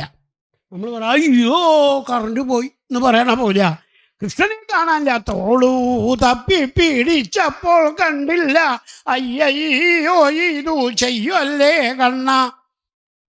അത് അഹങ്കാരം കളയാനാണെന്ന് മറക്കരുത്. പ്രത്യേകം പറയേണ്ട അന്തർദധേ എന്ന വാക്ക്. ഉള്ളിൽ അവർക്ക് ഹിതൻ ആയിട്ടുള്ള ഭഗവാൻ, അന്തർഹിതേ ഭഗവതി. ഗോപികൾക്ക് ഹിതം ചെയ്യാനാണ്, അഹിതം ചെയ്യാനല്ല, തെറ്റിദ്ധരിക്കരുത്. അന്തർഹിതേ, പുറമേണ്ടായിരുന്ന ഭഗവാൻ അവരുടെ ഉള്ളിൽ കയറി ഒളിച്ചു. അയ്യോ കൃഷ്ണനെ കാണാനില്ല. തെരഞ്ഞു തെരഞ്ഞു നടന്നപ്പോഴോ രാധാഭിധം താവത ജാതകർവാം അതിപ്രിയം ഗോപവധൂം മുരാരേ. രാധാദേവിയുടെ വഴിയിൽ കിടക്കണു. അപ്പൊ നമ്മുടെ ഇടയിൽ നിന്ന് ഒരാളെ കൃഷ്ണൻ കൊണ്ടുപോയിരുന്നു അല്ലേ? എനിക്ക് അപ്പം തന്നെ തോന്നി. ഒരു ഭാഗത്തെ പൂക്കളൊക്കെ പൊട്ടിച്ച് ഒരു ഭാഗത്ത് ഇരുന്ന പാട്, വേറൊരു ഭാഗത്ത് കാല എത്തി നിന്നിട്ടുള്ള പാട്, ഇതൊക്കെ ഞാൻ കണ്ടപ്പോൾ ആലോചിച്ചു, ഇതൊക്കെ കൃഷ്ണൻ ഏതോ ഒരു പെണ്ണിനെ കൂടെ കൊണ്ടുപോയിട്ടുണ്ടെന്ന്. നമ്മുടെ ഇടയിൽ നിന്ന് ആരെ ഇപ്പൊ കൊണ്ടുപോയിണ്ടാവുക? ആരാധയതി ഇതി രാധ എന്നാണ്. അനയ ആരാധിതോ നൂനം. ഭാഗവതത്തിലെ വാക്കുകളുടെ മർമ്മസ്പൃക്കായിട്ടുള്ള ആ അവതരണം നോക്കൂ. ഇത് നമുക്ക് വിചാരിച്ചാൽ മതി. ആരെന്ത് അനുഭൂതികള് ഭാഗവതത്തിൽ നിന്ന്, ഗുരുവായൂരപ്പനിൽ നിന്ന്, ഉണ്ണികൃഷ്ണനിൽ നിന്ന് അനുഭവിക്കുന്നുണ്ടെങ്കിൽ നമ്മൾ വിചാരിച്ചോടാ, അനയ ആരാധിതോ നൂനം. അസൂയല്ല വേണ്ടത്. ഓ അയാൾക്കൊക്കെ അങ്ങനെയാവാം എന്തപ്പോ എന്നാ നമുക്ക് തോന്നുന്നത്. അതല്ല, അനയ ആരാധിതോ നൂനം. കുറെ അധികം ഭഗവാനെ നമ്മളെക്കാൾ അധികം ആരാധിച്ചിട്ടുണ്ടാവാം എന്നാ അവർക്ക് തോന്നിയത്. വീണ് കിടക്കുന്ന സ്ത്രീയെ മുഖത്ത് വെള്ളം തളിച്ച് അവര് ചോദിച്ചപ്പോ പറഞ്ഞു, ആ ആരാധിക, ആ രാധിക എന്താ പറഞ്ഞത്? നിങ്ങളാരും ഇനി അന്വേഷിച്ചു പോകണ്ട, എവിടെയെങ്കിലും ഒരിക്കലിരുന്ന് കരഞ്ഞു പ്രാർത്ഥിച്ചാൽ മതി. അത് രാധാദേവിയുടെ ഉപദേശമായിട്ട് സ്വീകരിച്ച് എല്ലാവരും കൂടി ജയതിതേധികം ജന്മന, ഭഗവാനെ അവിടുത്തെ ജന്മം കൊണ്ട് അവിടുന്ന് എത്രമാത്രം ഈ പ്രപഞ്ചത്തിൻ്റെ മുഴുവനും കേന്ദ്രബിന്ദുവായി ശോഭിക്കണു, ആ ആകർഷണം ചെയ്ത് ആനന്ദിപ്പിക്കുന്നവനായിരിക്കണു എന്നുള്ളത് പാടിക്കൊണ്ടിരുന്നു. ആ പാട്ട് കുറെ കഴിഞ്ഞപ്പോഴേക്കും തുടരാൻ വയ്യാതെ കണ്ടായി അവർക്ക്. അതതിയൽ ഭവാനന്ഹികാനനം ത്രുടിയുഗായതേ ത്വാമപശ്യതാം. അവർ തുറന്നു പറഞ്ഞു, ഒരു നിമിഷം യുഗയുഗങ്ങളായിട്ട് ഞങ്ങൾക്ക് തോന്നണുള്ളൂ കൃഷ്ണ അവിടുത്തെ കാണാതെ എന്ന് പറഞ്ഞ വാക്കുകള് നിശബ്ദമായപ്പോൾ പരീക്ഷിത്തെ താസാം ആവിരഭൂൽ. അന്തർഹിതേ എന്ന് പറഞ്ഞത് മറക്കരുത്. ഹിതം ചെയ്യാനായിട്ട് ഒളിച്ചു കണ്ടു, ഒളിച്ചു കണ്ടു എന്ന് പറഞ്ഞ് അമ്മയുടെ സാരി പിടിച്ച് ഓരോരുത്തരും കാണാൻ വരുമ്പോൾ ഇങ്ങനെ നിൽക്കാറുണ്ട്. അവരിങ്ങനെ കൃഷ്ണനെ പറ്റി ഓരോന്ന് പറയും. കണ്ടില്ലേ കേശവ, നിന്റെ സാരി പിടിച്ച് മറിഞ്ഞൊന്ന് ഞങ്ങൾ പറയണേന് ഇങ്ങനെ കാണിക്കണ്ട്, എന്തോ കാട്ടിത്തരാന്നൊക്കെ പറയുന്നുണ്ട്. അതൊന്നുമില്ല എന്നൊക്കെ പറയേ യശോദ. അങ്ങനെ അമ്മയുടെ സാരി പിടിച്ച് മറിഞ്ഞു നിന്ന പോലെ തന്നെയുള്ളൂ ഭഗവാൻ അന്തർഹിതേ ഇപ്പൊ മറഞ്ഞത്. എല്ലാവർക്കും ഭഗവാനെ കണ്ട് കണ്ടപ്പോ പിന്നെ പരീക്ഷിത്തെ എന്തൊക്കെയാ ചെയ്യേണ്ടത് നിശ്ചയില്ലാണ്ടായി. ചിലർ കൈ തലോടി, ചിലർ കാല് തലോടി, ചിലർ കവള് തലോടി, ചിലർ നെറ്റിയിട്ട് തൊട്ടു, ചിലർ ശിരസ്സിൽ തൊട്ടു. ഏതെങ്കിലും ഒന്ന് ഭഗവത് സ്പർശം. ചിലരൊന്നുമില്ല, നോക്കി നിന്നിങ്ങനെ കണ്ണീരൊഴുക്കുക മാത്രം. ആ നോക്കലിന് കുറച്ച് ശക്തി കൂടുമോ? അതിപ്പോൾ ആരാവും? കാജിൽ ഒരാളുടെ പേരും ശീർഷകം പറഞ്ഞില്ല. ചില വ്യാഖ്യാതാക്കള് ചന്ദ്രാവലി തുടങ്ങിയ 8 ഗോപികമാരുടെ പേര് പറഞ്ഞിട്ടുണ്ട്. അതിൽ ഓരോരുത്തരും ചെയ്തത് പ്രത്യേകമായിട്ട് പറയുന്നുണ്ട്. ഒരു ഗോപി ശുണ്ഠിയെടുത്ത് ഇങ്ങനെ നോക്കിയിടൂ, കാത്വാമി ഹസ്പൃശേൻ, വിളിച്ചു വരുത്തിയിട്ട് ഇട്ടങ്ങോട്ട് പോയിരിക്കുന്നു. ആരാപുത്ര കാര്യമായിട്ട് നോക്കണ്ട, ഇങ്ങോട്ട് മുഖം തിരിച്ചു. സജലലോചനം വീക്ഷിതോ ഭവാൻ.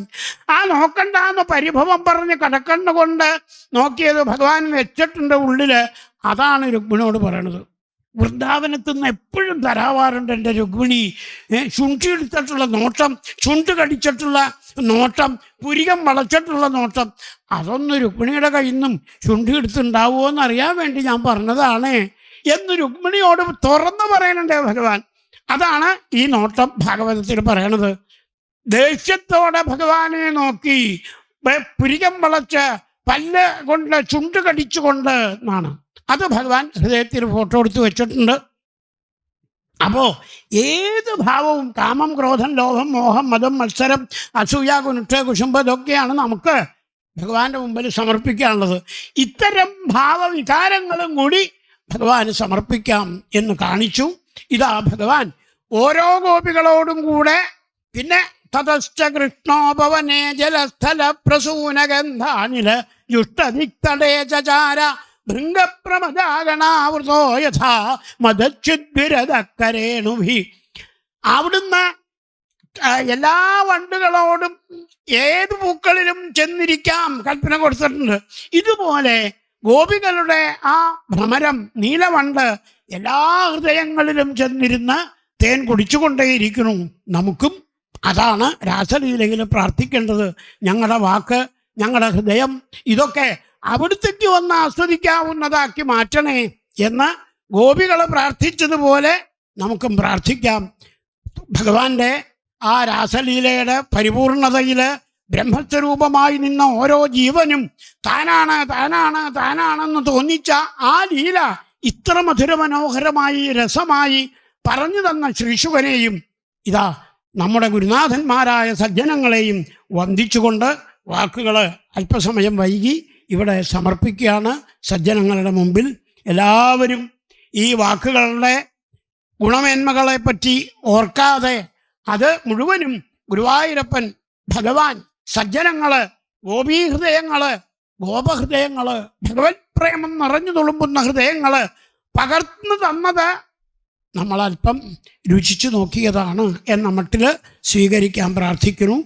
ഗോവിന്ദനാമ സങ്കീർത്തനം ഗോവിന്ദ ഗോവിന്ദ.